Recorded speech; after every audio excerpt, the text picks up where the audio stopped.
వాక్యంలోకి వెళ్దాం. మత్తయి సువార్తలో 7 అధ్యాయాలు నిన్నటితో అయిపోయినాయి. ఈరోజు 8వ అధ్యాయం చూసుకుందాం, సరేనా? ఇకపై ఇంకా 8వ అధ్యాయం నుంచి మనం మొదలు పెడతాం. నిన్నటి వరకు 7 అధ్యాయాలు అయిపోయినాయి.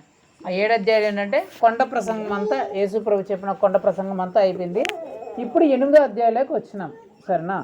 చూడండి, మత్తయి సువార్త 8వ అధ్యాయం చదువు, 1 నుంచి చదువు. ఆయన ఆ కొండ మీద నుండి దిగి వచ్చినప్పుడు బహుజన సమూహములు ఆయనను వెంబడించెను. ఇదిగో కుష్ఠరోగి వచ్చి ఆయనకు మ్రొక్కి, ప్రభువా, నీకిష్టమైతే నన్ను శుద్ధునిగా చేయవలెనను. అందుకు ఆయన చేయి చాపి నాకిష్టమే, నీవు శుద్ధుడు కమ్మని చెప్పగా తక్షణమే వాని కుష్ఠరోగము శుద్ధిమయను.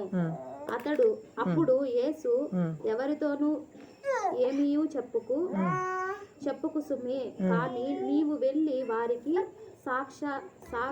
సాక్షార్థమై నీ దేహమును యాజమానుకి కనబరుచుకొని మోషే నియమించిన కానుక సమర్పించుమని వానితో చెప్పెను.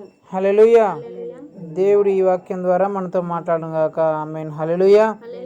ఇక్కడ జరిగిన సంభవం ఏంటంటే, యేసు ప్రభు ఆ కొండ మీద అంతా ప్రసంగం అయిపోయిన తర్వాత ఆ కొండ దిగి వస్తుంటే యేసు ప్రభు చెప్పిన మాటలన్నిటిని విని అనేక మంది యేసు ప్రభు మీద విశ్వాసం ఉంచి యేసుక్రీస్తుని వెంబడిస్తున్నారంట.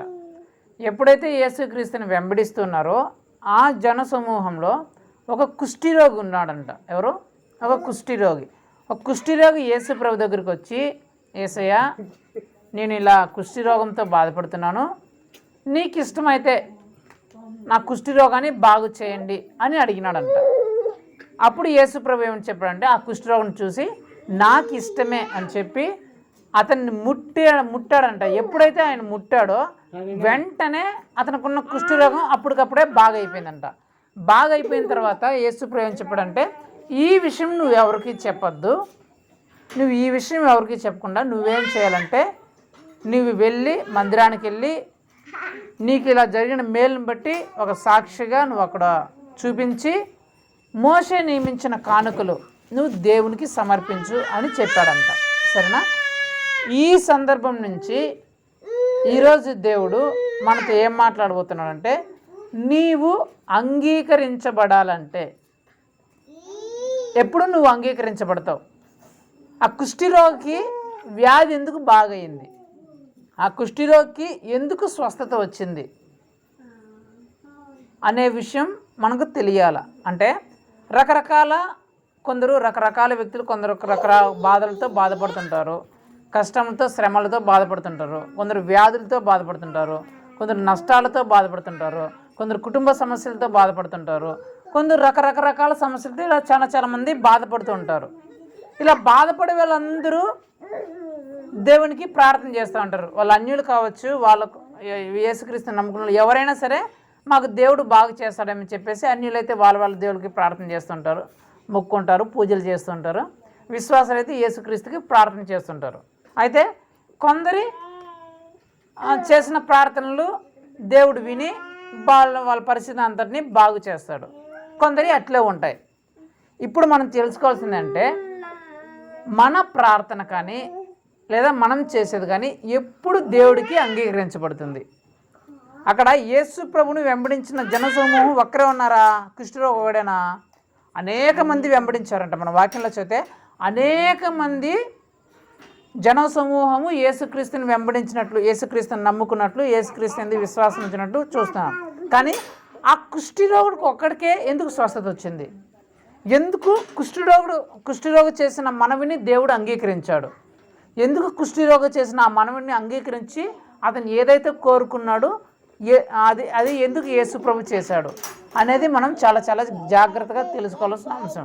అప్పుడే మనం చేసే ప్రార్థన ఎప్పుడు అంగీకరించబడుతుంది, ఆ ప్రార్థనకి ఎప్పుడు జవాబు వస్తుంది అనేది మనకు తెలుస్తుంది. ఎప్పుడు మన ప్రార్థన అంగీకరించబడదు, ఎప్పుడు మన ప్రార్థనకు జవాబు రాదు అనేది తెలుస్తుంది. సరే, దీనిలోకి మనం వెళ్ళబోయే ముందు అక్కడ జరిగిన సంభవం ఏంటంటే, కుష్ఠీ రోగులను ఆ కాలంలో అసలు ఊర్లోనికి రానివ్వరు. కుష్టి రోగంతో ఉన్న వాళ్ళని కానీ, అప్పుడు ఆ కాలంలోనే కుష్టి రోగంతో ఉన్న వాళ్ళని కానీ, కడగా ఉన్న స్త్రీలను కానీ, బయట ఉన్న స్త్రీలను కానీ, వాళ్ళు అలాంటి పరిస్థితుల్లో ఉంటే ఎట్టి పరిస్థితులను ఊరిలోకి రానివ్వరు. వాళ్ళని ఏం చేస్తారంటే ఊరి బయట వాళ్ళకు ఒక చిన్న గుడారంలాగా, పందిరిలాగా వేసి, గుడిసెలాగా వేసి ఆ గుడిసెలో పెట్టేస్తారు. ఎవరిని? కుష్టి రోగులను కానీ, బయట ఉన్న స్త్రీలను కానీ, వీళ్ళందరినీ రకరకాల జబ్బులతో కుంటి వాళ్ళని కానీ, గుడ్డి వాళ్ళని కానీ, ఇలా చీము వాళ్ళని కారుతున్న గాయాలు పాలైన వాళ్ళని కానీ ఎట్టి పరిస్థితుల్లోనూ ఊరిలోనికి రానివ్వరు పూర్వకాలంలో. ఈ కాలంలో అక్కడ అట్లా అంటుంటారు కదా, అంటు ముట్టు వాళ్ళు అట్లాంటి వాళ్ళు ఇలాంటి వాళ్ళు అని చెప్తుంటారు కదా. అలాంటి వాళ్ళు కొందరు రానివ్వకుండా కొందరు ఇళ్ళల్లోకి రానివ్వరు. వీళ్ళు తక్కువ జాతోళ్ళు, వీళ్ళు ఎక్కువ జాతోళ్ళు, వీళ్ళు మావోళ్ళు కాదు, వీళ్ళు మావోళ్ళు కాదు అని చెప్పేసి కొందరు రానివ్వని పరిస్థితి. అది ఎక్కడి నుంచి వచ్చిందంటే ముందు నుంచి వచ్చింది. అలాగా కుష్టి రోగంతో అప్పుడైతే జాతులను బట్టి వాళ్ళు వేరు చేయలేదు, కానీ రోగాలను బట్టి, వాళ్ళకున్న వ్యాధులను బట్టి, వాళ్ళకున్న బలహీనతను బట్టి ఊరిలోకి రానిచ్చేవాళ్ళు కాదు. అలాంటి పరిస్థితిలో ఈ కుష్టి రోగి ఉన్నాడు. యేసు ప్రభు ఆ కొండ ప్రసంగం ముగించుకొని దిగి వస్తున్నాడు. దిగి వచ్చేటప్పుడు ఈ ఆ జనసమూహం అంతా యేసు ప్రభుతో వస్తుంటే ఈ కుష్టి రోగి ఊరి బయట ఉన్నాడు. ఎక్కడ? ఊరి బయట ఉన్నాడు. ఊరి బయట ఉన్న కుష్టి రోగి ఇప్పుడు ఎవరి దగ్గరికి వస్తున్నాడు? యేసు ప్రభు దగ్గరికి వస్తుంటే ఆ ఊరి జనసమూహం అంతా అమ్మ కుష్టి రోగి వచ్చేస్తున్నాడు, అసలు రాకూడదని చెప్పేసి దూరంగా పారిపోతున్నాడు. ఎక్కడికి? యేసు ప్రభు వస్తున్నాడని చెప్పి, యేసు ప్రభు దగ్గర ఆ కుష్టి రోగి వస్తున్నాడని చెప్పేసి ఇతని కుష్టి మనకెక్కడ వస్తుందో, ఇతని రోగం మనకెక్కడ తగులుతుందని చెప్పేసి యేసు ప్రభు దగ్గరతో ఉన్న జనసమూహం అంతా ఆ కుష్టి రోగిని చూసి దూరంగా పారిపోతున్నాడంట. అయితే యేసు ప్రభు ఏం చేస్తున్నాడు? ఆ కుష్టి రోగి దగ్గరికే వెళ్తున్నాడు. రకరకాల సందర్భాల్లో మనకున్న కష్టాన్ని బట్టి, మనకున్న వ్యాధిని బట్టి, సమస్యను బట్టి చాలామంది వ్యక్తులు, మన ఊరి వాళ్ళు కావచ్చు, మన బంధువులు కావచ్చు, మన స్నేహితులు కావచ్చు, మనం నమ్ముకున్న మనకు బాగా కావాల్సిన వాళ్ళు కావచ్చు, మనకున్న సమస్య, మనకి ఏదైనా ఇబ్బంది, ఏదైనా కష్టం, బాధ వచ్చినప్పుడు వాళ్ళు దూరం వెళ్ళిపోతారు మనకు తెలియకుండా. ఎందుకు? వాళ్ళ దగ్గర పోతే అవి మనకి ఎక్కడ అంటుకుంటాయో, ఆ శాపాలు మనకి ఎక్కడ వచ్చేస్తాయో, ఆ రోగాలు మనకి ఎక్కడ వచ్చేస్తాయని చెప్పేసి దగ్గర రాకుండా దూరం వెళ్ళిపోతారు.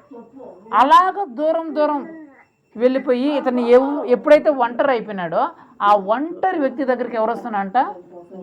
యేసు ప్రభు వస్తున్నారంట. అందరూ వదిలేసి, అందరూ విడిచిపెట్టేసి ఒంటరి చేసేసిన ఒక వ్యక్తి దగ్గరికి ఎవరు వస్తున్నారు? యేసు ప్రభు వస్తున్నాడు. మన పరిస్థితిని బట్టి, మన స్థితిని బట్టి, మనకు కలుగున్న వాటిని బట్టి అనేక మంది మనం ఒంటరిగా విడిచిపెట్టేసి వెళ్ళిపోయి ఉండొచ్చు. వాళ్ళ దగ్గరికి పోతే ఈ శాపాలు, ఈ నష్టాలు, ఈ కష్టాలు మనకు కూడా ఎక్కడ వస్తాయో అనే ఉద్దేశంతో మనల్ని అందరూ విడిచిపెట్టి వెళ్ళిపోయి ఉండొచ్చు. మనం ఒంటరిమేమో, మనకు సహాయం చేసే వాళ్ళు ఎవరు లేరేమో, మనల్ని ఆదుకుంటే వాళ్ళు ఎవరు లేరేమో అనే స్థితిలో మనం ఉండొచ్చు. కానీ అలాంటి వారి దగ్గరికి యేసుప్రభు వస్తాడంట. ఎవరి దగ్గరికి? అందరూ ఉండి సంతోషంగా ఉండి, అందరికి సహాయం చేసి, అందరూ ఆదుకునే వాళ్ళ దగ్గరికి యేసుప్రభు ఎట్టి పరిస్థితుల్లో పోడంట. మీరు బైబిల్ అంతా చూస్తే అంతా బాగుండి, అంతా సంతోషంగా ఉండి, అందరూ కలిసి ఉండి, అందరూ ఆదుకునే వాళ్ళు ఉండి, అందరూ సహాయం చేసేవాళ్ళు అంటే యేసు ప్రభు వాళ్ళ దగ్గరికి పోయినట్లే మనం బైబిల్ చూడం. యేసు ప్రభు ఎవరి దగ్గరికి వస్తారంటే కష్టాల్లో ఉన్న వాళ్ళకి, వ్యాధుల్లో ఉన్న వాళ్ళకి, ఎవరు ఆదుకుని, ఎవరు పట్టించుకుని వాళ్ళ దగ్గరికి, ఎవరు చూడని వాళ్ళ దగ్గరికి, నిందలతో బాధపడుతున్న వాళ్ళకి, అనారోగ్యంతో, వ్యాధులతో, రకరకాల సమస్యలతో బాధపడుతున్న వాళ్ళ దగ్గరికి యేసు ప్రభు వచ్చినట్టు చూస్తాం. మనుషులు అయితే అలాంటి వాళ్ళ దగ్గరికి రారు, వాళ్ళ నుంచి ఇంకా దూరంగా వెళ్ళిపోతారు. కానీ యేసు ప్రభు అలాంటి వాళ్ళ దగ్గరికే వస్తాడంట. అయితే అలాంటి కుష్టి రోగి దగ్గరికి ఇప్పుడు ఎవరు వెళ్తున్నాడు? యేసు ప్రభు వెళ్తున్నాడు. ఒకటి. ఇప్పుడు ఈ కుష్టి రోగికి బాగవడానికి గల కారణము ఏంటి మనం తెలుసుకోవాలా. ఎందుకు ఈ కుష్టి రోగి దేవుని చేత అంగీకరింపబడ్డాడు? ఏమి చేయడం వల్ల ఈ కుష్టి రోగి దేవుని చేత అంగీకరించబడ్డాడు? ఇది తెలుసుకుంటే మన ప్రార్థన ఎలా చేయాలా, మనం ఎలా చేస్తే దేవుని చేత అంగీకరించబడతాము, ఎలా చేస్తే దేవుడు మన ప్రార్థన విని మనకు కావాల్సిన అవసరాన్ని తీరుస్తాడు, మనకు కావాల్సిన దాన్ని ప్రార్థనలు ఇస్తాడనేది తెలియబడుతుంది. సో మనం చూద్దాం. ఈరోజు దేవుడు యొక్క మనతో మాట్లాడే అంశం ఏంటంటే, నీవు దేవుని చేత అంగీకరించబడాలంటే ఏంది అంశము? నీవు దేవుని చేత అంగీకరించబడాలంటే నువ్వు ఏం చేయాలి అనేది ప్రార్థన అంశం. సరేనా? సరే చూద్దాం. ఏమంటే అక్కడ చదవండి 8:2 నేను చదువుతా మీరు వినండి. ఇదిగో కుష్ఠిరోగి వచ్చి ఆయనకి మ్రొక్కి, ప్రభువా నీకు ఇష్టమైతే నన్ను శుద్ధినిగా చేయగలవనెను. కుష్ఠిరోగి వచ్చి మొట్టమొదటి ఏం చేశాడంట? యేసు ప్రభుకి మ్రొక్కాడంట. ఏం చేశాడు? యేసు ప్రభుకి మ్రొక్కాడంట. అంటే మొట్టమొదటిగా నువ్వు అంగీకరించబడాలంటే నీ ప్రార్థన కానీ, నువ్వు దేనికోసమైతే ప్రార్థన చేస్తున్నావో, దేనికోసమైతే మొరపెడుతున్నావో అది అంగీకరించబడాలంటే ఫస్ట్గా నువ్వేం చేయాలంటే యేసుక్రీస్తుకి మొక్కాలి. ఏం చేయాలి? యేసుక్రీస్తుకి మొక్కాలి. మొక్కాలంటే ఏంటి? మొక్కాలంటే ఎత్తుకొని పోయి ప్రభా 101 టెంకాయలు కొడతాను చూసుకో అని కొట్టేయడం కాదు, టపా టపా టపా టపా అని. ప్రభా చూసుకో, పొట్టేలు నరికి వస్తాడా, ఎయ్యిరా పొట్టేలు ఎయిరా కోడి ఎయిరా అని నరికేయడం కాదు. యేసు ప్రభు మొక్కాలంటే పొర్లు దండాలు పెట్టేస్తాడు ప్రభా, ఈ పక్క నుంచి ఆ పక్క పొట్టేస్తున్నాడు, పొర్లు దండాలు పెట్టడం కాదు. ప్రదక్షిణలు 100 ప్రదక్షిణలు 1000 ప్రదక్షిణలు చేసేయడం కాదు యేసు ప్రభు మొక్కడం అంటే.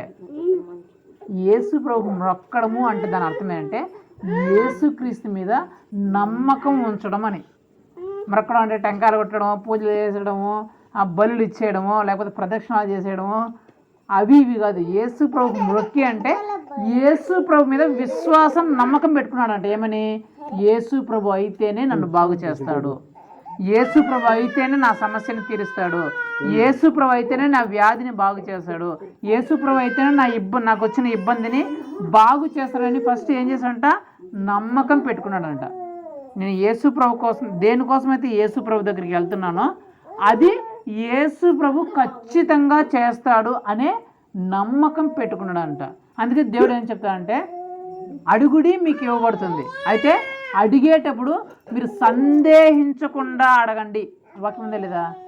అడుగు ప్రతివాడు పొందుకుంటాడు, అయితే అడిగేవాడు తాను ఏ దేనికోసమైతే అడుగుతున్నాడో ఆ విషయంలో సందేహింపకుండా అడిగితేనే మాత్రమే అది పొందుకుంటాడంట.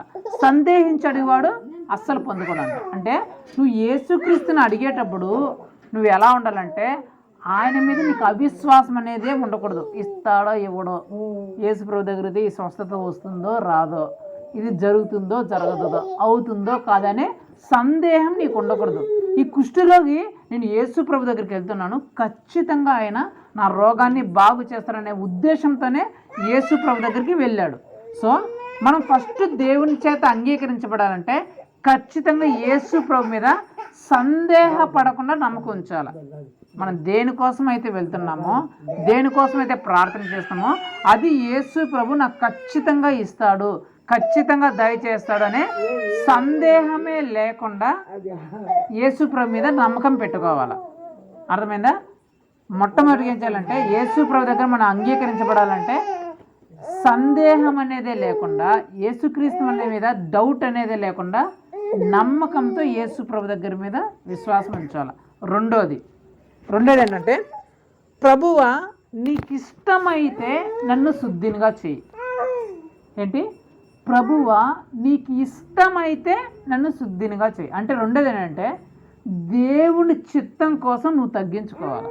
ప్రభువా నీకు ఇష్టమైతే, కుష్ఠరోగం అక్కడ పోయి ప్రభా నేను కుష్ఠరోగం బాగా చేసేయి అని చెప్పాలా, డిమాండ్ చేయాలా. ప్రభా నాకు కుష్ఠరోగం ఉంది నువ్వు బాగా చేసేయి అని దేవుణ్ణి డిమాండ్ చేసినట్టు అడగల.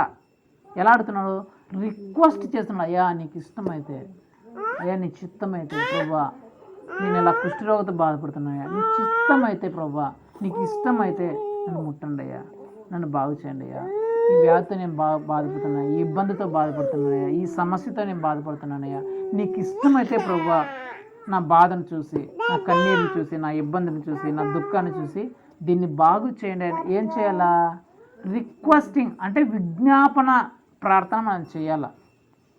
తగ్గింపు కలిగిన ప్రార్థనతో మనం దేవుణ్ణి వేడుకోవాలి. ఎప్పుడు ఎవరైతే రిక్వెస్టింగ్ మేనర్తో ఎవరైతే దేవుని వేడుకుంటారో వాళ్ళు ప్రార్థన అంగీకరింపబడుతుంది. డిమాండ్ చేస్తే దేవుడి దగ్గర డిమాండ్ చేస్తున్నట్టు ఖచ్చితంగా ఈ అని ఏదో నువ్వు ఆర్డర్ వేస్తున్నట్టు దేవుని దగ్గర నువ్వు అడిగితే నీ ప్రార్థన అంగీకరింపబడుతుంది. నువ్వు ఎప్పుడు కానీ ప్రభువా నీ చిత్తమైతే దయచేయ, చూడయ్యా, కనికరించయ్యా, జాలి చూపించయ్యా, ఇలా మనం తగ్గించుకొని మనం తగ్గించుకొని ప్రభువా సహాయం చేయని ఎప్పుడైతే తగ్గించుకొని రిక్వెస్టింగ్ మేనర్తో ఎప్పుడైతే మనం దేవునికి ప్రార్థన చేస్తామో అప్పుడు మన ప్రార్థన అంగీకరించబడుతుంది. అప్పుడు మనవి దేవునికి ఇష్టకరంగా ఉంటుంది. అప్పుడు మనం అంగీకరించబడతాం. మీరు ఆదికాండంలో హేబేలు కయ్యను ఇద్దరు అర్పణలు తీసుకొని వచ్చారు. ఇద్దరు అర్పణలు తీసుకొని యేసు ప్రభుకి కానుక అర్పించడానికి హేబేలు కయ్యను ఇద్దరు తీసుకొని వచ్చినారు. కాబట్టి నేను చదువుతాను, మీరు చూడండి. ఆదికాండము 4వ అధ్యాయం నేను చదువుతాను, ఇవ్వండి. హేబేలు గొర్రెల కాపరి, కయ్యను భూమిని సేద్యపరిచేవాడు. కొంతకాలమైన తర్వాత కయ్యను పొలము పంటలో కొంత యెహోవాకు అర్పణగా తెచ్చును. హేబేలు కూడా తన మందలో తొలుచూలను పుట్టిన వాటిలో క్రొవ్విన వాటిని కొన్ని తెచ్చును. యెహోవా హేబేలును అతని అర్పణను లక్ష్యపెట్టెను, కయ్యనును అతని అర్పణను లక్ష్య పెట్టలేదు. ఇక్కడ ఏంటంటే హేబేలు కయ్యను అన్నతమ్ములు. ఎవరు? హేబేలు కయ్యను అన్నతమ్ములు. ఇప్పుడు నేను మామ అన్నతమ్ములు అనుకోండి, అబ్రహాం మామ నేను అన్నతమ్ములు అనుకున్నాను. నాకు కొంచెం పొలం పండింది, కొంచెం వడ్లు పడినాయి. నేనేమనుకున్నా అంటే దేవుడు నాకు బాగా పంటని ఇస్తే, లాభం ఇస్తే వడ్లు ఇస్తానని మొక్కున్నాను. మామ గొర్రెలు మేపుకున్నాడు. గొర్రెలు బాగా అభివృద్ధి చెందితే దేవునికి నేను ఒక గొర్రె పిల్లను పొట్టేలను ఇస్తానని అనుకున్నాడు, మొక్కున్నాడు. వడ్లు బాగా పడినాయి. నేను అర్పణ తెచ్చినాను యేసుప్రభుకి. ఏం అర్పణ తెచ్చినంటే వడ్లు ఉంటే దాంట్లో మంచి మూటలు ఎత్తుకొని వచ్చి మూటలు ఇంట్లో పెట్టుకొని లాస్ట్లో చివర ఉండే కొన్ని తారు వడ్లు, పనికిరాని వడ్లు, కొన్ని వడ్లు నాకు 10 మూటలు పడితే నేను ఒక 1/2 మూట వడ్లు తీసుకొని వచ్చినాను యేసుప్రభు దగ్గరికి. మామ కూడా గొర్రెలు కదా మామ మేపుతుండేది. గొర్రెలోకి వెళ్ళి బాగా అన్నిటిని వెతికి బాగా మంచిగా ఉండే పొట్టేలు చూసి, బాగా యవ్వనంలో ఉండే పొట్టేని, ఏ దెబ్బలు కానీ ఏ బక్కగా లేని పొట్టేలు కాకుండా బాగా బలిసిన పొట్టేలు, బాగా కండున్న పొట్టేలు, బాగా తొనకలున్న పొట్టేలు తీసుకొని వచ్చి పెట్టినాడంట. యేసు ప్రభు వాటిని చూసి ఈ హేబేలు తెచ్చిన ఆ పొట్టేల్ని యాక్సెప్ట్ చేసినాడంట, అంగీకరించినాడంట. ఈ కయ్యను తెచ్చిన ఈ అర్పణని దేవుడు అంగీకరించలేదంట. కయ్యను కోపం వచ్చి, ఎందుకు యేసయ్య నువ్వు అతని పొట్టేళ్ళనేమో అంగీకరించావు, అతను కూడా అర్పించినాడు. ఇతను మంచి ఉద్దేశంతో యేసు ప్రభుకి నేను ఇవ్వాలనే ఉద్దేశంతో అర్పించినాడు, ఇతను యేసు ప్రభుకి ఇవ్వాలనే ఉద్దేశంతోనే అర్పించినాడు. కానీ యేసు ప్రభు అర్పించేసిన ఇద్దరి యాక్సెప్ట్ చేసినాడా? ఇద్దరి ప్రార్థనలు ఒప్పుకున్నాడా? ఇద్దరి అర్పణలు ఒప్పుకోవాలా? ఒకరిది ఒప్పుకున్నాడు, ఒకరిది అంగీకరించాలి. ఒకరిది అంగీకరించాడు, ఒకరిది అంగీకరించాలి. ఎందుకు అంగీకరించలేదు? ఇద్దరేమో ఇచ్చారు కదా యేసు ప్రభుకి. ఇతనే ఇచ్చాడు కానీ ఇతనిది ఎందుకు అంగీకరించినాడు? ఇతనికి ఎందుకు అంగీకరించాలి? చాలామంది ఏమనుకుంటారు, మేము బళ్ళు ఇచ్చేసినాం, అవి ఇచ్చేసినాం, పొట్టేలు ఇచ్చేసినాం, దేవుడు మా ప్రార్థనలు అంగీకరించేసినాడు అనుకుంటారు కదా. అది తప్పు. నిజమైన దేవుడు నీవు ఇచ్చే పొట్టేళ్ళని బట్టు, నువ్వు ఇచ్చే కోడిని బట్టు, నువ్వు చేసే వాటిని బట్టు ఎప్పుడు నిన్ను అంగీకరించడు. నీ మనసు నువ్వు ఎలా ఇస్తున్నావు అనే దాన్ని బట్టి దేవుడు అంగీకరిస్తాడు. యేసు ప్రభు అలాంటి దేవుడు. ఏంటి, మనం ఇచ్చేదాన్ని చూడ్డు, మనం ఎలాంటి మనసుతో ఇస్తున్నాం, ఎలాంటి మనసుతో దాన్ని అర్పిస్తున్నావు అని దాన్ని చూస్తాడు. నువ్వు 10,000 ఇచ్చినావా, 1,00,000 ఇచ్చినావా, పెద్ద పొట్టేళ్ళని ఇచ్చావా, చిన్న పొట్టేళ్ళని ఇచ్చినావా, కోడిని ఇచ్చినావా, అసలు ఏం చూడు, నువ్వు ఎంత ఇస్తున్నావు, ఏమి ఇస్తున్నావు యేసు ప్రభు చూడు. నువ్వు ఎలాంటి మనసుతో దేవునికి ఇస్తున్నావు. నువ్వు రూపాయి ఇస్తున్నావా, 1,00,000 ఇస్తున్నావా అని దేవుడు చూడు. నువ్వు రూపాయి ఇచ్చినా, 1,00,000 రూపాయలు ఇచ్చినా నువ్వు ఇచ్చే మనసుతో చూస్తాడు. అక్కడ కానుకలు వేసేటప్పుడు ఆ మందిరంలో లక్షల మంది పెద్ద పెద్ద పరిచయులు వీళ్ళందరూ ఉన్నారంట, బాగా ధనవంతులు ఉన్నారంట, ఆస్తుల పరులు ఉన్నారంట. వాళ్ళందరూ కానుకలు వేసేటప్పుడు లక్షలు వేస్తున్నారంట. కొందరు 100 రూపాయలు, కొందరు 500 వేసిన, కొందరు 1000 వేసినాడు, కొందరు 2000 వేసినాడంట. ఒక పేద విధురాలు మాత్రం 2 రూపాయలు వేసిందంట. ఎంత? 2 రూపాయలు వేసిందంట.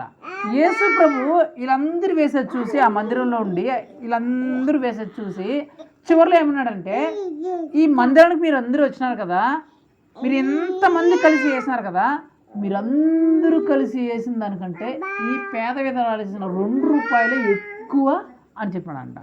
వీళ్ళేమో ఒకడు 1000, ఒకడు 100, ఒకడు 2000, ఒకడు 3000 ఇట్లా వేసానంట. వీళ్ళందరూ కలిపితే దాదాపుగా 4-5 లక్షలు, ఒక 50,000 60,000 వచ్చిందనుకో.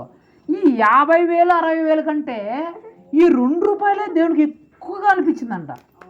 ఎందుకు ప్రభు అని అడిగారు వాళ్ళు. ఎందుకు ప్రభా, మేము 60,000 వేసినాను, నేను 1000 రూపాయలు వేసినాను, నేను 100 రూపాయలు వేసినాను, నేను 10,000 వేసిన ప్రభా, నీకోసం నీ కానుకగా నేను ఇంత వేసినాను. ఇంత వేస్తే మా ఎవరి ఎక్కువ లేదా?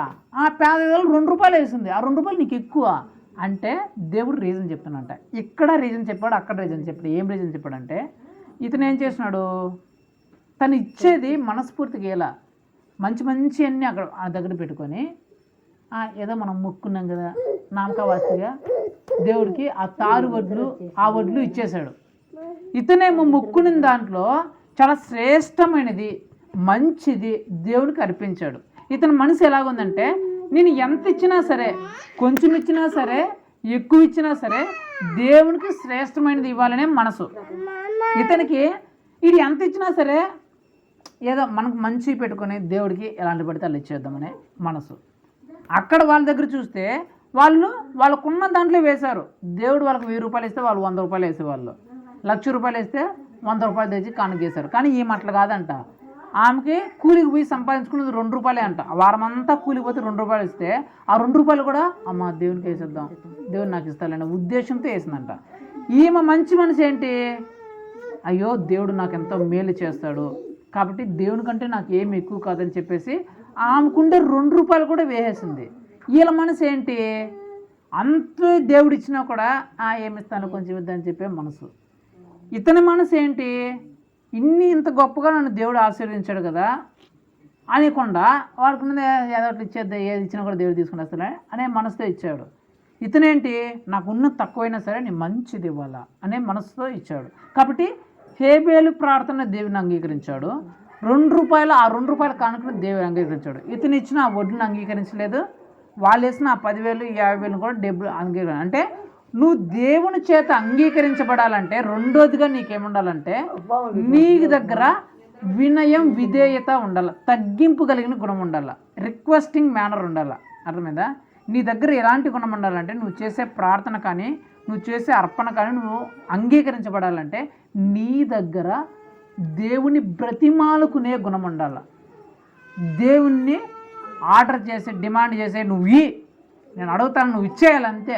నువ్వు వేయకపోతే నువ్వు దేవుడే కాదు, నువ్వు చేయకపోతే నువ్వు అడ్డే కాదు, ఇదే కాదు అనే ఇలా దేవుని ఏదో నువ్వు బెదిరిస్తున్నట్టు, దేవుని ఏదో నువ్వు డిమాండ్ చేస్తున్నట్టు కూడా ప్రభు నువ్వు మన దగ్గర ఎలా ఉంటుంది, దేవుని రిక్వెస్ట్ చేసే గుణం ఉండాలి కదా ఉండాలి తప్ప దేవుని బెదిరించాలనో లేదంటే దేవుని మీద ఎగరాలనో గంతులేసేలా గుణం ఉంటే నువ్వు అంగీకరించబడవు. మన ప్రార్థన అంగీకరించబడదు.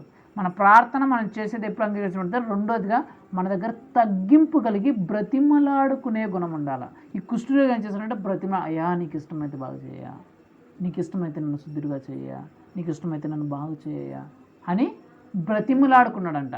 మూడోది ఏంటంటే నీకు ఇష్టమైతే ఏంటి, మూడోది నీకు ఇష్టమైతే అంటే దాని మూడోది నువ్వు ఎప్పుడు అంగీకరించబడతావు అంటే దేవుని చిత్తం అయితేనే నువ్వు అంగీకరించబడతావు. నువ్వు చేసే ప్రార్థన కానీ నువ్వు చేసే విజ్ఞాపన కానీ ప్రభువా నీ చిత్తంలో ఉంటే చెయ్యి అని ప్రార్థన చేయాలా. ఏమని చేయాలా? ప్రభువా నేను ఇది అడుగుతున్నాను, ఇది నాకు కావాలి, ఇది నాకు అవసరము, ఇది నాకు లేదు, ఇది నాకు ఇట్లా ఉంది పరిస్థితి, నీ చిత్తమైతే దీన్ని బాగు చెయ్యి, నీ చిత్తమైతే దీన్ని సరి చెయ్యి, నీ చిత్తమైతే ఇది నాకు దయచేయి అని మన ప్రార్థన ఎప్పుడు అంగీకరించబడుతుందంటే అది దేవుని చిత్తంలో ఉండాలి. ఎప్పుడు దేవుని చిత్తం అంటే దేవుని ఇష్టకరంగా ఉండాలి, దేవునికి ఇష్టమైనదిగా ఉండాలి. అప్పుడే మన ప్రార్థన అంగీకరించబడుతుంది. యేసు ప్రభు కూడా ప్రార్థన చేసే దగ్గర ప్రభువా నీ చిత్తమైతే, తండ్రి నీ చిత్తమైతే, తండ్రి నీ చిత్తమైతే, నీకు ఇష్టమైతే అని ఎందుకు చెప్పాడంటే మనము చేసే ప్రార్థన, మనం చేసే మొర, మనం దేనికోసమైతే ప్రార్థిస్తున్నాం, దేన్నైతే అడుగుతున్నామో అది ఎక్కడ ఉండాలా? దేవుని చిత్తంలో ఉండాలి. ప్రభువా నీకు ఇష్టమైతే ఇలా చేయ, మేము ఇలా అనుకున్నాం తండ్రి, నీ చిత్తం అయితే, నీకు ఇష్టమైతే ఇలా చేయ అని ఆయన చిత్తం కోసం మనం మొరపెట్టాలి. అంతేగాని ప్రభు నేను అనుకున్నా నాకు ఖచ్చితంగా ఇట్లా జరిగిపోవాలి అంతే, నేను ఇట్లా అనుకున్నా నువ్వు చేసేయి అనుకోలే, నీకు ఇష్టంతో నాకు సంబంధం లేదు అనుకోకూడదు. నీకు ఇష్టంతో నాకు పని లేదయ్యా, నీకు ఇష్టమైతే ఏం లా, కాకపోతే నేను అడిగినా నాకు ఇచ్చే అనే ఉండకూడదు. ప్రభువా నీకు ఇష్టమైతే, ప్రభా నేను అడుగుతున్నాను, నీకు ఇష్టమైతే నాకు చేయను, కానీ నీకు ఇష్టమున్నా లేకపోయినా నేను అడిగాను, నాకు ఇది కావాలా, నువ్వు చేసేయి అంటే దేవుడు చేయను, నువ్వు అంగీకరించబడవు నీ ప్రార్థన. మన ప్రార్థనలో మూడోదిగా ఏముండాలంటే, నీకు ఇష్టమైతే, నీ చిత్తమైతే నాకు ఇలా దయచేయ అని మనం ప్రార్థన చేయాలి. మూడు విషయాలు చెప్పినాను. ఏంటి? మొట్టమొదటి విషయం అంటే దేవుని యందు, యేసు ప్రభునందు సందేహింపకుండా, డౌట్ అనేది లేకుండా నమ్మకం ఉంచాల. రెండోదిగా రిక్వెస్టింగ్ మేనర్తో అడగాల, డిమాండ్ మేనర్తో, ఆర్డర్ వేసే మేనర్తో కాకుండా బ్రతిమలాడుకునే గుణం మనకు ఉండాల. మూడోదిగా దేవునికి ఇష్టమా కాదని మనం అడిగేది దేవునికి ఇష్టమా కాదే అని ఆలోచించి మనం అడగాల. ఇప్పుడు ఎందుకు చెప్తానంటే, మందు తాగేది ఇష్టం అనుకో, మందు తాగేది ఇష్టమా? ప్రభువా నాకు ఈరోజు ఒక బాటిల్ కావాలా, ఇచ్చేయి అంటే ఇచ్చేస్తాడా? మందు తాగడికి మందు, ప్రభువా నాకు మందు కావాలి, ఈరోజు క్వార్టర్ ఇచ్చి, నువ్వు ఇచ్చే, నేను అడుగుతున్నా ఇచ్చే అంటే క్వార్టర్ ఇచ్చేస్తాడు దేవుడు. క్వార్టర్ ఇవ్వడం దేవుడికి ఇష్టమా? నువ్వు ప్రార్థన చేసావు క్వార్టర్ ఇచ్చేస్తాడా? దేవుడికి ఇష్టమైతే ఇస్తాడు. ప్రభువా ఇదిగో నేను వ్యభిచారం చేయాలనుకుంటున్నాను, నాకు ఒక మంచి అమ్మాయి పడిపోవాలా అనుకుంటే పడిపోతాడా? దేవుడు ఇచ్చేస్తాడా? నువ్వు ప్రార్థన చేసినాడబ్బా మంచి అమ్మాయిని ఇచ్చేద్దామని చెప్పి నీకు పడిపోయేలా చేస్తాడు దేవుడు. దేవునికి అది ఇష్టమా కాదని మనం, ప్రభువా నేను మందు తాగాలనుకుంటున్నాను, నీకు ఇష్టమైతే మందు బాటలు అన్నావు అనుకో, దేవుడికి ఇష్టమైతే మందు బాటలు ఇస్తాడు, ఇష్టం లేకపోతే ఇవ్వడు. నేను ఎగ్జాంపుల్ చెప్పిన, అంటే దేవుడికి మందు బాటలు కూడా ప్రార్థన చేయాలంటే చేయకూడదు, అసలు ఇవ్వడు, చేసినా కూడా ఇవ్వడు. నేను ఎందుకు చెప్తుంటే మీకు అర్థమయ్యాలని చెప్తున్నా. అంటే మనం ఏ ప్రార్థన చేసినా సరే, ప్రభువా నీకు ఇష్టమైతే నాకు దయచేయ, నీకు ఇష్టమైతే నాకు ఇది ఇవైనా ప్రార్థన చేయకుండా ఖచ్చితంగా ఇది ఇచ్చేయి, నేను అనుకున్నా, నాకు ఇలా జరగాలనుకున్నా, ఇలా ఉండాలని కోరుకున్నా, నాకు ఇట్లా వచ్చేయాలనుకున్నా, నువ్వు ఇచ్చేయంటే దేవుడు ఇవ్వడు, నువ్వు అంగీకరించబడవు. సో 3 విషయాలు మన ప్రార్థన అంగీకరించబడాలంటే, మనం దేనికోసమైతే ప్రార్థన చేస్తున్నామో అది మనకు దొరకాలంటే ఈ 3 ఖచ్చితంగా ఉండాలి. ఒకటేంటి? మొట్టమొదటిది సందేహించకుండా యేసు ప్రభు మంది విశ్వాసం ఉంచాల, ఖచ్చితంగా ఇస్తాడనే విశ్వాసం ఉండాల. రెండోదిగా బ్రతిమలాడుకునే గుణం ఉండాల. మూడోదిగా ఏముండాలంటే మూడోదిగా దేవునికి ఇష్టమా కాదా, మనం అడిగేది దేవునికి ఇష్టంగా ఉండాలి. ఈ 3 ఉంటే, ఇప్పుడు ఇతను ఏమన్నాడు, కుష్ఠరోగి ఏమన్నాడు, ప్రభువా నీకు ఇష్టమైతే నన్ను బాగు చెయ్యి అన్నాడు, అంతే కదా? ఏమన్నాడు? నీకు ఇష్టమైతే నన్ను బాగు చెయ్యి అన్నాడు. కానీ యేసు ప్రభు ఏం చేశాడు చూద్దాం, నేను చదువుతున్నాను చూడండి మీరు.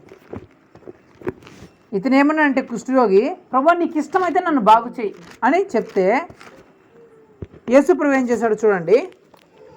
అందుకైన చెయ్యి చాపి వాణ్ణి ముట్టి నాకిష్టమే నువ్వు సిద్ధుడు కమ్మని చెప్పగా, కుష్ఠరోగం అంటే ప్రభువా నీకు ఇష్టమైతే నన్ను బాగు చెయ్యి అన్నాడు. ఇక్కడ యేసు ప్రభు ఏం చేశాడంటే చెయ్యి చాపి అతన్ని ముట్టి నాకు ఇష్టమే నువ్వు బాగవ్వు అని చెప్పిన తర్వాత తక్షణమే వెంటనే బాగైపోయిందంట. ఇప్పుడు అతను కోరుకున్న మొర, అతనికి చెప్పిన ప్రార్థన విజ్ఞాపన దేవునికి ఇష్టకరంగా ఉంటే యేసు ప్రభు ఏం చెప్పింటే సరిపోయిందంటే, నాకు ఇష్టమే నువ్వు బాగైపో అంటే వాడు బాగైపోయింటాడు. కానీ యేసు ప్రభు ఆ మాట ఒకటే చెప్పినాడా, నాకు ఇష్టమే నువ్వు బాగైపో అని చెప్పాడా? లే, ముందు ఏం చేసినాడు, చెయ్యి చాపి అతను ముట్టాడంట. చెయ్యి చాపి అతన్ని ముట్టి ఆ తర్వాత చెప్పాడంట. అంటే దాని అర్థం ఏంటంటే, యేసు ప్రభు దగ్గరకు నువ్వు దేనికోసమే ఒక దానికోసం ప్రార్థన చేస్తే, నువ్వు చేసిన ప్రార్థన దేవునికి ఇష్టకరంగా ఉంటే నువ్వు అడిగిందే కాదు మరింత ఎక్కువగా నీకు ఇస్తాడు. కుష్ఠరోగి ఏం చేశాడంటే, ప్రభా నీకు ఇష్టమైతే నన్ను బాగు చేయన్నాడు, అంతే. నన్ను ముట్టుకో ప్రభా నీకు కుష్ఠరోగిని. అసలు కుష్ఠరోగిని చూస్తేనే పారిపోయాలి వాళ్ళు, అసలు కుష్ఠరోగి దగ్గరికే రారు. అలాంటిది యేసు ప్రభు ఏం చేశాడు, ఇతడు అడగల ప్రభా నన్ను ముట్టు అని అడగల, నన్ను పట్టుకో, నన్ను బాగు చేయి, నన్ను తాకి బాగు చేయి అని చెప్పలా, నీకు ఇష్టమైతే నన్ను బాగు చేయి అన్నాడు. యేసు ప్రభు మాటతో చెప్పేయండి నువ్వు బాగు అయిపోరా అని చెప్పేసి ఉండొచ్చు. కానీ యేసు ప్రభు ఏం చేశాడు, ఆయన దగ్గరికి వచ్చి అతన్ని ముట్టి బాగు చేశాడంట. అంటే అతను అడిగింది కేవలం ప్రభు నువ్వు చెప్పే బాగు అవుతావని చెప్పే. కానీ యేసు ప్రభు చేసింది ఏంటి, దగ్గరికి వచ్చి ముట్టి బాగు చేశాడంట. అంటే దాని అర్థం ఏంటంటే, నీ ప్రార్థన నువ్వు అంగీకరించబడితే, నీ ప్రార్థన కానీ నువ్వు అర్పణ కానీ నువ్వు అంగీకరించబడితే దేవుడు నువ్వు ప్రార్థించింది ఒక్కటే నీకు ఇవ్వడు. నువ్వు దేనికోసమైతే ప్రార్థించో దాన్నే మాత్రమే నీకు ఇవ్వడు, దాంతోపాటు ఇంకా చాలా వాటిని నీకు ఇస్తాడు. అది దాని అర్థం. నువ్వు ఎప్పుడైతే నీ ప్రార్థన అంగీకారంగా ఉంటుందో, ఎప్పుడైతే నీవు చేసిన ప్రార్థన దేవుడికి ఇష్టకరంగా ఉంటుందో, అప్పుడు దేవుడు ఏం చేస్తాడంటే నువ్వు అడిగిన దానికంటే అత్యధికంగా ఇస్తాడు. నువ్వు అడిగింది ఒకటైతే దేవుడు 5-6 ఇచ్చింటాడు. సొలొమోను ప్రార్థన చేశాడంటే ఏమని, ప్రభువా నాకు జ్ఞానం ఈ ప్రభువా అని ప్రార్థన చేస్తే యేసు ప్రభు సొలొమోనుకి జ్ఞానం ఒకటే ఇవ్వలేదంట, డబ్బుల్ని, ఐశ్వర్యాన్ని, ఆస్తిని, అంతస్తును, శత్రువుల మీద విజయాన్ని అన్నింటినీ చేశాడంట. ఎందుకు ప్రభు నువ్వు నాకు అన్ని ఇచ్చినావంటే నువ్వు చేసే ప్రార్థన నాకు ఇష్టకరంగా నువ్వు చేసినావు. మీరు ఆ సొలొమోను స్టోరీ మీరు చదివితే అతను చిన్నప్పుడు రాజు అయిపోతాడు. రాజు అయిపోతే నీకేం కావాలో కోరుకుంటాడు యేసు ప్రభు. నీకు ఏం అడిగినా నేను ఇచ్చేస్తాను కోరుకుంటే యేసు ప్రభు నేను బాలుని ప్రభు నాకు జ్ఞానం ఈ ప్రభు ఈ దేశాన్ని పరిపాలించడానికి అడిగినాడంట. అప్పుడు యేసు ప్రభు ఏం చెప్తుందంటే, ఆహా ఎంత మంచిది నువ్వు కోరుకున్నావు, నువ్వు ఏమైనా నువ్వు కోరుకో అంటే నువ్వు నీ శత్రువుల ప్రాణాన్ని అడగల, నాకు డబ్బులు ఇచ్చే, ఆస్తులు ఇచ్చే, అన్నీ ఇచ్చేయని అడగల, నాకు ఈ ప్రపంచాన్ని అంతా జయించేలాగా నువ్వు నువ్వు అడగల, ఎక్కువ కాలం బ్రతికేలాగా నాకు చేయని అడగకుండా ప్రభువా నా జ్ఞానాన్ని అని అడిగావు. నువ్వు చేసిన ప్రార్థన నాకు చాలా ఇష్టంగా ఉంది, నువ్వు చేసిన ప్రార్థన నాకు చాలా నచ్చింది, నేను నీ ప్రార్థన అంగీకరించినాను, కాబట్టి నువ్వు అడిగినట్టే నీకు జ్ఞానాన్ని ఇస్తున్నాను. దానితో పాటు నువ్వు అడగకపోయినా నీకు ఐశ్వర్యాన్ని, ఘనతను, పేరుని, నీ శత్రువుల మీద విజయాన్ని, నీకు దీర్ఘాయుష్ని ఇస్తున్నానని చెప్పి దేవుడు ఇచ్చాడు. అక్కడ సొలొమోను అడిగింది ఏంటి, ఒక జ్ఞానం మాత్రమే. కానీ సొలొమోను చేసిన ప్రార్థన దేవునికి ఇష్టకరంగా, అంగీకారంగా ఉంది కాబట్టే సొలొమోను డబ్బులు, ఆస్తులు, ఐశ్వర్యాలు అడగకపోయినా, శత్రువుల మీద విజయాన్ని ఇవ్వకపోయినా, దీర్ఘాయుష్ని ఇవ్వకపోయినా దేవుడు వాటిని కూడా ఇచ్చేసాడు. అంటే మనం చేసే ప్రార్థన దేవునికి ఎప్పుడైతే మనం నమ్మి తగ్గించుకొని, ఎప్పుడైతే బ్రతిమలాడుకుంటూ దేవుడికి ఇష్టకరమైన ప్రార్థన, విజ్ఞాపన మన జీవితంలో ఎప్పుడైతే ఉంటుందో మనం అడిగే దానితో పాటు అత్యధికంగా దేవుడు ఇస్తాడు. ఇంకా అనేకమైన వాటిని దేవుడు దయచేస్తాడు. అర్థమైందా? ఇది ఒకటి. అంగీకరించబడిన తర్వాత మనకు కలిగే లాభాలు ఏంటంటే, మన ప్రార్థన అంగీకరించబడిన తర్వాత మనకు కలిగే లాభాలు ఏంటంటే మనం అడిగిన దానికంటే అత్యధికంగా మనం పొందుకుంటాం. ఒకటి అయిపోయిందా? మనం అడిగిన దానికంటే, మనం ఊహించిన దానికంటే, మనం కోరుకున్న దానికంటే అత్యధికంగా మనం ఊహించినంతది గొప్పది మనం పొందుకుంటాం. అది ఏదైనా కావచ్చు. తర్వాత ఇప్పుడు లాస్ట్, నువ్వు దీవించబడిన తర్వాత, నువ్వు అంగీకరించబడిన తర్వాత నువ్వేం చేయాలా అనేది మనం 2 మాటలు చెప్పుకొని ముగించేస్తాం. సరేనా? మొట్టమొదటి నువ్వు అంగీకరించబడాలంటే ఏం చేయాలో తెలుసుకున్నాం. రెండోది నువ్వు అంగీకరించబడిన తర్వాత నీకు కలిగే లాభం ఏంటో చూసుకున్నాం. తర్వాత మనం అంగీకరించబడిన తర్వాత మనం ఏం చేయాలంటే అక్కడే ఉంది, నేను చదువుతాను చూడండి. 8:4. అప్పుడు యేసు ఎవరితోనూ ఏమీ చెప్పక సుమి, కానీ నీవు వెళ్ళి వారికి సాక్షార్థమై నీ దేహమును యాజకునికి కనపరుచుకొని మోషే నియమించిన కానుకను సమర్పించమని చెప్పాను. నువ్వు అంగీకరించబడిన తర్వాత మనం ఏం చేయాలంటే, నువ్వు అందరి ఎదుట సాక్షిగా కనబడాల. అలాగా సాక్షిగా కనబడాలి. దేవుడు ఏం చెప్తానంటే, నా గురించి నువ్వు చెప్పొద్దు. యేసుప్రభు గొప్ప, నువ్వేం చేయాలంటే యేసుప్రభు గొప్ప దేవుడు, అందరి దగ్గరికి నువ్వు యేసుప్రభు గొప్ప దేవుడు, మంచి దేవుడు, అలాంటి దేవుడు, ఇలాంటి దేవుడు, నువ్వు ఇలాంటి ఏం చెప్పొద్దు. నువ్వేం చేయాలా? నేను ఏం చేశానో అది చెప్పు. యేసుప్రభు గొప్ప దేవుడు, మంచి దేవుడు, నమ్ముకోండి, అది చేయండి, ఇది చేయండి అని నువ్వు చెప్పొద్దు. నేను నీకు ఏం చేశానో అది చెప్పు. యేసుప్రభు అది ఏం చెప్పండి, నువ్వు నా గురించి ఏమి చెప్పకు సుమి, నేను ఏం చేసినాను అది చెప్పు. యేసుప్రభు మంచి దేవుడు అంట, గొప్ప దేవుడు అంట అని నువ్వు చెప్పొద్దు. నేను ఎలాగ నీ కుష్టి రోగాన్ని బాగు చేశానో అది నువ్వు చెప్పు. అంటే మనం సాక్ష్యము అందరి ఎదుట మనం ఎలా ఉండాలా? యేసుక్రీస్తు చేసిన అద్భుతానికి మనం ఒక సాక్ష్యముగా నిలబడాలి. ఎలా ఉండాలా?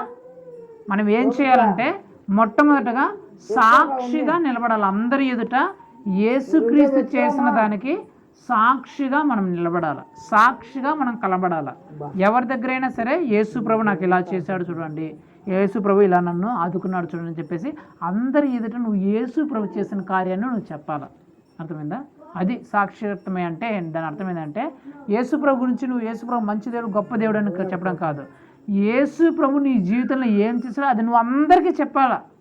దేవుడు ఏం చెప్తాను, నువ్వు అందరికీ చెప్పు, అక్కడే ఉండిపోద్ది అంటాడు. చాలామంది ఏం చేస్తానంటే యేసు ప్రభు వాళ్ళ జీవితంలో చేసిన మేలుని వాళ్ళు పొందుకొని చెప్పకుండా అట్లే ఉండిపోతారు. కానీ యేసు ప్రభు ఏం చెప్తున్నాడు, అది ఖచ్చితంగా ఆర్డర్. యేసు ప్రభు నీ జీవితంలో ఏం చేశాడో నువ్వు అందరికీ చెప్పాలంట. యేసు ప్రభు నా జీవితంలో ఇలా చేశాడు, ఇంత గొప్ప చేసినాడు, మా ప్రార్థన చేయకముందు మా పరిస్థితి ఇలాగుంది, మేము ఇలా ఇబ్బంది పడుతున్నాం, ఇలా ఈ రోగంతో, ఈ వ్యాధితో, ఈ కష్టంతో, ఈ నొప్పితో, ఈ బాధతో మేము బాధపడేవాళ్ళం. యేసు ప్రభు ప్రార్థన చేసిన తర్వాత యేసు ప్రభు ఇలా చేశాడు, ఇట్లా చేశాడు, ఇంత గొప్ప అట్లా చేశాడని చెప్పేసి నువ్వు అంతా చెప్పాలా. నీ సాక్ష్యాన్ని చెప్పాలా. యేసు ప్రభు గురించి కాదు, యేసు ప్రభు ఎలాంటి దేవుడు అని కాదు, దేవుడు నీ జీవితంలో ఏం చేశాడో అది చెప్పాల అందరికీ. మొట్టమొదటిగా మనం ఏం చేయాలంటే మన సాక్ష్యాన్ని, యేసు ప్రభు మన జీవితంలో ఏం చేశాడో అదంతా అందరికీ చెప్పాలి. మనము సైలెంట్గా ఉండకూడదు, అందరికీ చెప్పేవారంగా ఉండాలి. రెండోది ఏంటంటే దేవునికి కానుక సమర్పించాలి. ఏమిటి రెండోది అంటే దేవుడికి కానుక సమర్పించాలంటే కృతజ్ఞత కలిగి ఉండాలా. చాలామంది ఏమనుకుంటారంటే కానుక సమర్పించడం అంటే ఏదో డబ్బులు వేయడమో, లేకపోతే కోళ్ళు ఇవ్వడమో, పొట్టేలు ఇవ్వడమో, లేకపోతే అన్నం పెట్టించడమో, లేకపోతే ఇంకో రకరకాల కానుకలు ఇస్తుంటారు కదా, మేము ఇలా చేస్తున్నామని. కానుక అర్పించడం అంటే డబ్బులు ఇవ్వడం ఒకటే కాదు, అన్నం పెట్టించడం ఒకటే కాదు, ఏదో పొట్టేళ్ళు వాటిని ఇవ్వడమే కాదు. కానుక సమర్పించడము అంటే దాని అర్థం ఏంటంటే నువ్వు కృతజ్ఞత కలిగి ఉండాలా. ఏంటి? నువ్వు కృతజ్ఞత కలిగి ఉండాలా. నువ్వు డబ్బులు ఇస్తావో, పొట్టేలు ఇస్తావో, అవి ఇస్తావో, ఇవి ఇస్తావో, నువ్వు ఏం చేస్తావో అది నీ ఇష్టము. కానీ దాని కానుక ఇవ్వడం అంటే నువ్వు కృతజ్ఞత కలిగి ఉండాలా. అంటే నువ్వు దేనికోసమైతే మొక్కుకున్నావో అది దేవుడికి నువ్వు చెల్లించాలా. చాలామంది ప్రభువా మాకు ఇలా ఉంది ప్రభువా, ఇలా చేస్తే మేము 100 రూపాయలు నీకు ఇస్తాం ప్రభువా అని కొందరు మొక్కుంటారు. కొందరు ప్రభువా మేము అన్నం పెట్టిస్తాం ప్రభువా అని కొందరు మొక్కుంటారు. కొందరు ప్రభువా మేము అది చేస్తాం ప్రభువా, కొందరు ఇది చేస్తాం ప్రభువా అని మొక్కుంటారు. నువ్వు ఏదైతే మొక్కున్నావో దాన్ని చేయాలా. అది కృతజ్ఞత కలిగి ఉండమంటే. అంటే ప్రభువా నువ్వు దీనికోసం ప్రార్థన చేసినావు, ఇది నాకు ఇచ్చినావు కాబట్టి నువ్వు ఇచ్చిన దానికి గుర్తుగా నేను దీన్ని నీకు ఇస్తున్నాను అని చెప్పేసి నువ్వు దేవునికి కానుక సమర్పించాలి. ఆ కానుక అనేది డబ్బులు అనే కాదు, ఈ అన్నాలు పెట్టించడం ఇవనే కాదు. చాలామంది కొందరు మొక్కుంటారు ఏమని, ప్రభువా మా జీవితంలో మేము ఇది చూడాల, ఇది నువ్వు చేస్తే మేము మిమ్మల్ని నమ్ముకుంటామని కొందరు మొక్కుంటారు. యేసు ప్రభు వాళ్ళు మొక్కున్నారు కదని చెప్పేసి వాళ్ళు చెప్పినట్టు చేస్తారు. కానీ అలాంటి వాళ్ళు అది జరిగిన తర్వాత ఆ మొక్కుకున్న దాన్ని చాలామంది విడిచిపెట్టేస్తారు. దేన్నైతే మొక్కున్నారో దాన్ని కొందరు వదిలేస్తారు. మీకు ఎగ్జాంపుల్ చెప్పాలంటే, ఒక ఆమె తమ జీవితంలో ఒక 5 సంవత్సరాల నుంచి తమ బిడ్డకి పెళ్ళి కాలేదంట. ఎన్నో గుళ్ళు తిరిగింది, ఎన్నో మంత్రాల దగ్గర పోయింది, ఎన్నో తంత్రాల దగ్గర పోయింది, ఎంతోమంది సంబంధాలను ఎతికింది, బంధువులను, స్నేహితులు అడిగింది. తన కుమారుడికి పెళ్ళే కాల. 5 సంవత్సరాలు చాలా బాధపడింది, చాలా ఏడ్చింది, ఎక్కడెక్కడో తిరిగింది, ఏ గుడులకి ఎక్కింది, ఏ పూజలు, ఎన్నో పునస్కారాలు. ఆమె చెప్పిన మాటలే నేను చెప్తాను, నా సొంత మాట చెప్పాల.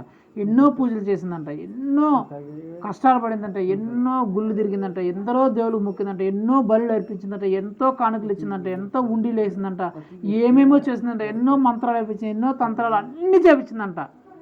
అన్ని చేపించినా కూడా 5 సంవత్సరాలు అతనికి పెళ్ళే కాలేదు. పెళ్ళి కాకపోతే యేసు ప్రభు గురించి ఆమెకి తెలియబడింది. యేసు ప్రభు మంచి దేవుడు, గొప్ప దేవుడు, ఆయన దగ్గరికి పోతే మన సమస్య ఎంతైనా తీర్చబడుతుంది అని చెప్పేసి ఆమె తెలుసుకునేది. నేను చెప్పేదేనండి ఫస్ట్ తెలుసుకునేది. తర్వాత నేను ప్రార్థనకు వెళ్తుంటే ఆమె యేసు ప్రభు గురించి వినింది కాబట్టి నేను ప్రార్థన వెళ్తుంటే నన్ను పిలిచి, అయ్యా మాకు ఇంత సమస్య ఉంది, ఇంత బాధ ఉందయ్యా, 5 సంవత్సరాల నుంచి మా కొడుకు పెళ్ళి కాలేదు, నేను అల్లాడిపోతున్నాను, నా కొడుకు పెళ్ళి కావాలని చెప్పేసి అనుకునింది. నేను పోయి, సరే అమ్మా నేను ప్రార్థన చేస్తాను, యేసు ప్రభు నీ కొడుకు మంచిది, ఒక మంచి అమ్మాయిని సెట్ చేస్తారమ్మా, నేను వారం మీ ఇంటికి వచ్చి ప్రార్థన చేస్తాను అని చెప్పినాడు. రాయ్యా మీరు వారం వచ్చి ప్రార్థన చేయండి, మా ఇంటికి వచ్చి ప్రార్థన చేయండి అని చెప్పేసి చెప్పింది. ఆమె చెప్పేటప్పుడు ఏం చెప్పిందంటే, యేసు ప్రభు గాన నా కొడుక్కి ఒక మంచి అమ్మాయిని చూసి, మంచి అమ్మాయి దొరికేలాగా, మా అబ్బాయికి పెళ్ళి అయ్యేలాగా చేస్తే నేను యేసుక్రీస్తుని నమ్ముకుంటాను అని చెప్పి మొక్కుకునింది నా దగ్గరే. యేసు ప్రభు మా అబ్బాయికి పెళ్ళి చేసేలాగా చేస్తే ఖచ్చితంగా నేను ఇవన్నీ వదిలేసి యేసు ప్రభు నమ్ముతానని మొక్కుకునింది. సరే అమ్మా నువ్వు మొక్కుకున్నావు కదా, యేసు ప్రభు చేస్తాడమ్మా, నీకు ఎన్ని రోజుల లోపల పెళ్ళి కావాలమ్మా అంటే, ఇప్పటికే 5 సంవత్సరాలు అయిపోయిందయ్యా, ఈ సంవత్సరం పెళ్ళి అయిపోతే బాగుంటుంది అనుకునింది. సరే అమ్మా నేను ప్రార్థన చేసి, ఆ రోజు ప్రార్థన చేసి వాళ్ళ ఇంట్లో దేవుడు నాకు బయలుపరిస్తే, అమ్మా ఇక 3 నెలల్లో దేవుడు మీ కొడుకు పెళ్లి చేయించేస్తాడమ్మా అని చెప్పినాను. ప్రార్థన చేసి మా 3 నెలల్లో నీ కొడుకు దేవుడు పెళ్లి చేయించేస్తాడంటమ్మా అని చెప్పినాను. అయ్యో అది అసాధ్యమో, నేను 5 సంవత్సరాల నుంచి తిరిగినాను, ఇప్పుడు మా వాడికి వయసు కూడా అయిపోయింది, ఎక్కువ అయిపోయింది, ఇంక పిల్లలు కూడా ఊరు 3 నెలల్లో ఎట్లా సాధ్యమో, కనీసం 1 సంవత్సరం అన్న పడుతుంటా. లేదమ్మా యేసు ప్రభు నాకు చెప్పినాడు 3 నెలల్లో అంటే నీ కొడుకు పెళ్ళి అయిపోతుంది చూడమ్మా అని చెప్పినాం. యేసు ప్రభు చెప్పినట్లే టైం దగ్గర పడే కొద్దీ 3 నెలలకు టైము 2 నెలలు అయిపోయింది, ఇంకో నెల వచ్చేసింది. ప్రతిరోజు వారం పోయి ప్రార్థన చేస్తున్నాం. అంటే 2 రోజులకు ఒకసారి 3 రోజులకు ఒకసారి నేను పోయి ప్రార్థన చేసి ఆమెను బలపరుస్తున్నాను. తర్వాత 2 నెలలు అయిపోయింది, ఇంకొక నెల టైం అయిపోయింది. 15 రోజులు ఇంకో 15 రోజులకు వచ్చేసింది. ఏ అమ్మాయి సెట్ కాల, తిరుగుతానేటప్పుడు మేము ప్రార్థన చేస్తాను, ఏ అమ్మాయి సెట్ కాల. ఆ అమ్మాయికి చెప్తామా నువ్వు నమ్మకంచి విశ్వాసించమ్మా, దేవుడు నీకు టైం ఇచ్చినాడు కదా, 3 నెలల్లో పెళ్ళి అయిపోతుందని అని చెప్తే ఇంక 15 రోజులు ఉంది, 15 రోజులు ఏం పెళ్ళి అవుతుందని చెప్పి ఆమె చెప్తా ఉన్నింది. లేదమ్మా యేసుప్రభు మాటిస్తే ఖచ్చితంగా చేస్తాము అని చెప్పినాము. తర్వాత 15 రోజులు ఇంక 10 రోజులు ఉండగా ఆ 10 రోజుల్లో ఆ అబ్బాయికి ఒక సంబంధం ఫిక్స్ అయిపోయింది. ఆ 10 రోజుల్లోనే ఆ అమ్మాయికి ఒక అబ్బాయికి ఒక సంబంధం ఫిక్స్ అయిపోయింది. 10 రోజుల్లోనే పెళ్ళి అయిపోయింది. 3 నెలల టైంలో ఇంక 2 రోజులు ఉండాలి అనగానే ఆ 2 రోజుల్లోనే పెళ్ళి అయిపోయింది. ఆ 3 నెలలు ఇక 2 రోజుల్లో ముగించబడుతుంది అని అనుకోగానే ఆ 3 నెలలు ముగించబడక 2 రోజులు ఉండగానే పెళ్ళి అయిపోయింది.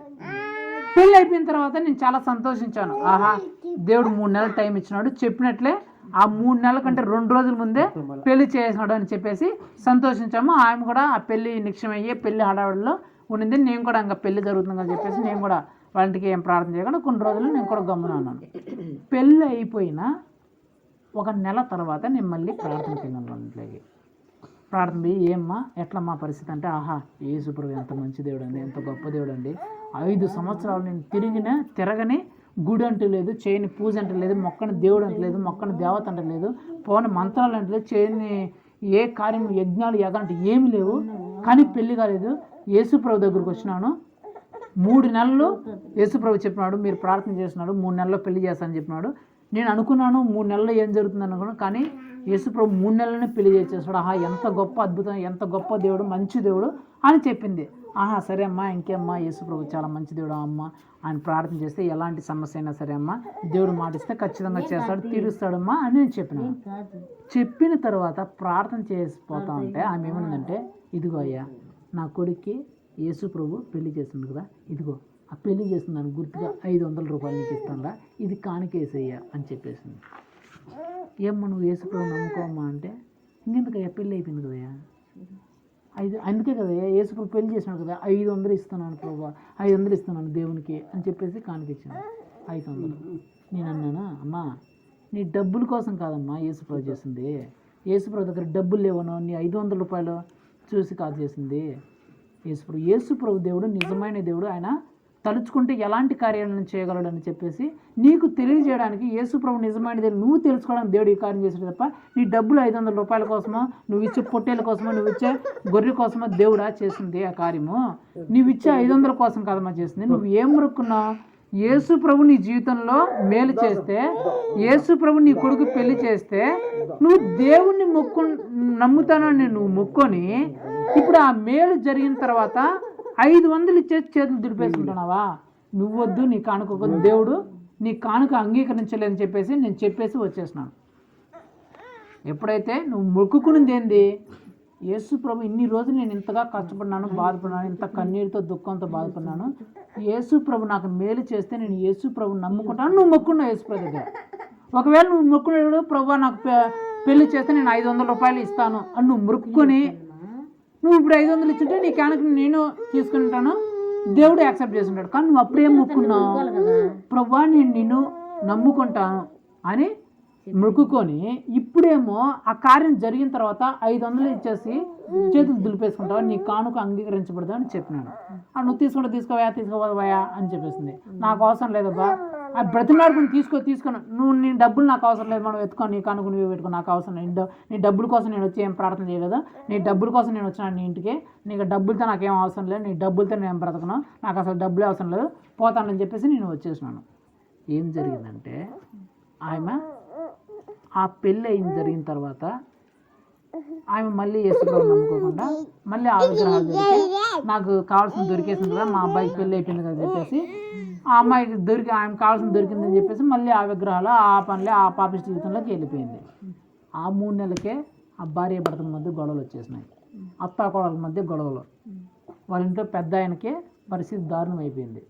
ఆ 3 నెలలకే 3 నెలలకే మళ్ళీ ఇప్పుడు వాళ్ళ కుటుంబం ఎట్లా ఉందంటే దిక్కుతోచని స్థితిలో, అట్లాంటి దారుణమైన స్థితిలో, అట్లాంటి ఘోరమైన పరిస్థితి ఉందంటే అంత ఘోరమైన పరిస్థితులు. అత్తాకోడలకు అస్సలు కాదు, అగ్గి పెట్రోల్ లాగానే ఉంటారు. అత్తాకోడలు అగ్గి పెట్రోల్ లాగా ఉంటారు. వాళ్ళ కుటుంబంలో శాంతి సమాధానం లేదు, వాళ్ళ కుటుంబం నరకంలాగా ఉంది ఈ రోజు వరకే.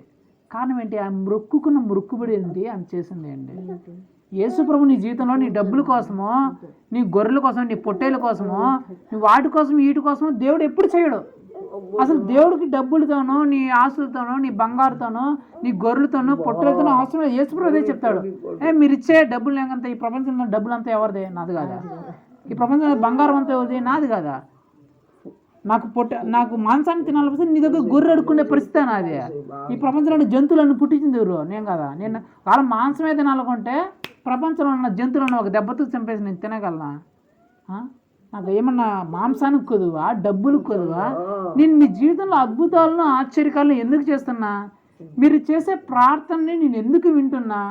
నేనే నిజమైన దేవుడని మీరు తెలుసుకోవాలని, మీరు నా కోసం సాక్షిగా నిలబడాలని యేసు ప్రభు ప్రార్థన చేస్తే ఎలాంటి గొప్ప కార్యాలైనా సరే, ఎలాంటి ఊహించిన కార్యాలైనా సరే, అసలు ఇది జరగదేమో అసాధ్యమైన కార్యాలైనా సరే యేసు ప్రభు చేసేయగలడని మీరు ఒక సాక్షిగా నిలబడాలా, నాకు సాక్షిగా నిలబడి మీరు కృతజ్ఞత కలిగి ఉండాలనే ఉద్దేశంతో మీ జీవితంలో అద్భుతాలు చేస్తాను తప్ప మీరు డబ్బులు ఇస్తారనో, మీరు అవి చేస్తారనో, బలులు ఇస్తారనో, అవి చేస్తాను ఇవి చేస్తానో కాదు నేను చేసేదని చెప్పి దేవుడు చెప్తున్నాడు. అంటే రెండోదిగా మన జీవితంలో ఏమంటే మనం కృతజ్ఞత గలవారమై ఉండాలి. నువ్వు ఏదైతే మొక్కుకుంటావో అది నువ్వు చేయాలా. అది నువ్వు అన్నం పెట్టిస్తానని మొక్కుంటావో, డబ్బులు ఇస్తానని మొక్కుంటావో, లేకపోతే ప్రభా నేను సాక్షిగా అందరికి సాక్ష్యం చెప్తానని మొక్కుంటావో, లేకపోతే ప్రభా నేను ఇంకా బలమైన విశ్వాసగా ఉంటాను అని మొక్కుంటావు. అది నీ ఇష్టం, నువ్వు ఏం మొక్కుంటావు అనేది. నువ్వు ఏం మొక్కుంటావో దాని ప్రకారం నువ్వు చేయాలి. అది కృతజ్ఞత కలిగి ఉండడం అంటే. ఆయన ముక్కునింది ఒకటి, చేసింది ఒకటి. అందుకే ఆయన జీవితం ఇప్పటికీ నరకంలోగా ఉంది. కాబట్టి మనం ఈరోజు దేవుడు ఏం మాట్లాడంటే, దేవుని చేత అంగీకరించబడాలంటే ఏం చేయాలా? దేవుని చేత అంగీకరించబడితే మనకు లాభం ఏంటి? దేవుని చేత అంగీకరించబడిన తర్వాత మనం ఏం చేయాలి? ఈ విషయాలు 3 విషయాల గురించి మనం మాట్లాడుకున్నాం. ఒకసారి జస్ట్ రీక్యాప్ చేసుకొని మనం ముగించేద్దాం. దేవుని చేత అంగీకరించబడాలంటే, లేదా మనం చేసే ప్రార్థన కానీ, మనం కోరుకునే కోరిక కానీ, మనం ఆశించేది కానీ మనం దేవుని చేత అంగీకరించబడాలంటే మొట్టమొదటిగా మనం సందేహించకుండా యేసు ప్రభు మీద నమ్మకం పెట్టుకోవాలి. రెండోదిగా డిమాండ్ ఆర్డర్ తత్వం ఉండకూడదు. నువ్వు యేసు ప్రభు అయితే చెయ్యి, నువ్వు దేవుడు అయితే చెయ్యి, నువ్వు దేవుడు నిజమైన దేవుడు అయితే చెయ్యి, నువ్వు ఆ దేవుడు అయితే ఈ దేవుడు అయితే చెయ్యి, నువ్వు నిజమైన సత్యమైన దేవుడు అయితే చెయ్యి అనే విషయం అనుకున్నది. ప్రభువా నేను బ్రతిమలాడుకుంటున్నానయ్యా, నీ చిత్తం అయితే చెయ్య, కనుకరించయ్యా, జాల్చు అనే రిక్వెస్టింగ్ మేనర్లో మనం అడగాలి. తగ్గింపు కలిగి మనం దేవుణ్ణి అడగాల. మూడోదిగా ప్రభువా నీకు ఇష్టమైతే, నీ చిత్తంలో ఉంటే చెయ్యి ప్రభువా అని మనం అడగాలి. అంతేగాని నాకు ఇష్టం నేను అడిగినా నువ్వు చేసే అనే ఉద్దేశం ఉండకూడదు. మొట్టమొదటిగా ఆయన మీద సందేహించకుండా, డౌట్ లేకుండా నమ్మకం పెట్టుకోవాలా. రెండోదిగా రిక్వెస్టింగ్ మేనర్లో మనం అడగాల. మూడోదిగా ఏం చెప్పినాను?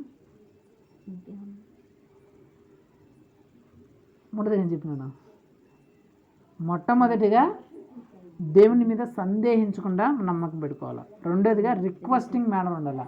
మూడోదిగా దేవుని చిత్తంలో దేవునికి ఇష్టకరంగా ఉందా అనేది మనం తెలుసుకోవాలి. తర్వాత అలా మనం దేవుని చేత అంగీకరించబడితే మనకు కలిగే లాభం ఏంటంటే, మనం కోరుకున్న దానికంటే, మనం ప్రార్థన చేసిన దానికంటే అత్యధికంగా మనం ఊహించినవి, మనం కోరనివి, మన అడవిని కూడా దేవుడు మనకి ఇస్తాడు. తర్వాత ఈ అంగీకరించబడిన తర్వాత మనం ఏం చేయాలంటే, మనం మన జీవితంలో దేవుడు ఏమైతే చేశాడో వాటిని అందరి ప్రజలకు చెప్పాలి. మనం పొందుకునేసి మనం ఇంట్లో సైలెంట్గా కూర్చోకూడదు. సాక్ష్యం అంటే అది. యేసుప్రభు గొప్ప దేవుడు, మంచి దేవుడు అని చెప్పడం కాదు. యేసుప్రభు నీ జీవితంలో నువ్వు ప్రార్థన చేస్తే ఏం చేస్తాడో అది చెప్పాలి. నీ జీవితంలో ఆ సమయంలో ప్రార్థన చేస్తే నీకు ఏ సాక్ష్యం ఇచ్చాడో అదంతా వాళ్ళకి చెప్పాలి. ఈరోజు నువ్వు ఇలా ప్రార్థన చేస్తావు, నాకు దేవుడు ఇలా చేస్తున్నాడు అని చెప్పి నువ్వు కనిపించిన వాళ్ళకి చెప్పాలా. అలాంటి బాధల్లో అలాంటి కష్టంలో ఉన్న వాళ్ళకి నువ్వు చెప్పాలా. ఎప్పుడో పాతగా ప్రతిరోజు దేవుడు గొప్ప గొప్ప కార్యాలన్నీ చేస్తుంటాం, మనం ప్రార్థన చేస్తున్నాం, అవన్నీ మనం చెప్తూ ఉండాలి. రెండోదిగా కృతజ్ఞత గలవారమై మనం మొక్కుకున్న దాన్ని దేవునికి చెల్లించుకోవాలి. ఇదే దేవుడు మన నుంచి కోరుకుంటున్నాడు. కాబట్టి ఇలాంటి ప్రార్థన మనం చేసి దేవుని చేత అంగీకరించబడి మనం ఊహించిన దానికంటే అత్యధికమైన మనం పొందుకొని దేవునికి సాక్షిగా కృతజ్ఞత గలవారమై ఉందామని మనం ప్రార్థన చేస్తున్నాం. కళ్ళు మూసుకొని ప్రార్థన చేసుకుందాం.